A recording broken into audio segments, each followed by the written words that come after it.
Welcome to the Writer Reads Flash Fiction from another 365 days of Flash Fiction. This is month 5, day 23. Odyssey Online, Scarborough. The starship Brazilla lifted at 0400 hours and exploded at 0401. All lives lost, save one. Scarborough Hanlon's body was vaporized with the rest, but her mind was in the game. Her contract activated at her death, and no one knew save those she'd paid to keep her as safe as they could. She'd been warned, but she hadn't been the only target aboard the Brazilla. "Recruit me," she demanded when she finally remembered who she was.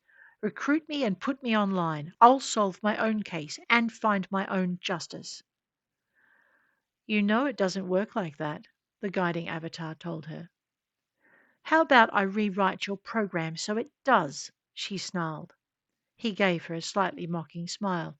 "Good luck with that. But even if you did, the system is isolated from all else." "I thought the game was online." "Not this part of it," the guide informed her, his smile fading. "Risk mitigation holds an important place in company policy, and there are those who'd kill you as soon as they knew where to find you." "But I have a business. Heirs." Her voice caught as another memory woke. "A mother." The guide regarded her with a solemn stare. "Level up and stabilize," he advised. "In the meantime, we will handle the investigation into the sabotage of Brazilla. When we neutralize the contract source, we'll ask what you'd like to do next." Scarborough did just that, but no matter what she learned, there always seemed to be something more. One more quest, another NPC to help, a romance. Ah, a romance. Slowly, the life she'd had bled away, becoming a distant dream.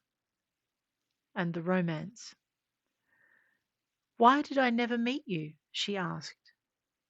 "Because I'm not real," her lover reminded her, only to find himself held closer. "You're real to me." Which was exactly when the world shifted and placed her, fully clothed, in a white-walled office. "Your son," she was told when she asked, "and already neutralized. But we don't believe he acted alone." "I—" Scarborough gaped, her spirits sinking, her heart in free fall. "Who?" "We do not know," the guide told her gravely. "Do you wish to return, or would you have us search for his partner?" Scarborough was about to answer when the office walls rippled and a horrible thought arrived. "You said this part of the game was isolated?" she asked. "Of course," the guide answered. "But you're human, and you have an implant," Scarborough continued. "Both true," the guide agreed, and Scarborough was out of her chair. "Gear me up," she ordered, backing away from the constructs coming through the walls. "Gear me up now." The guide was down before he could reply, a spear of code skewering him to the wall, but the game complied.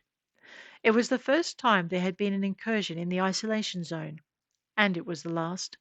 The game effects were real to everyone inside it, and the assassins were no exception.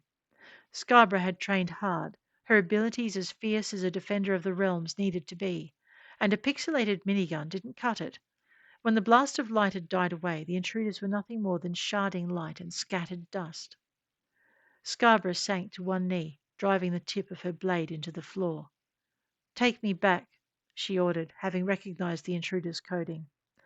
"There's nothing in the real left for me, and you've given me a man who won't betray me. It's all I ask."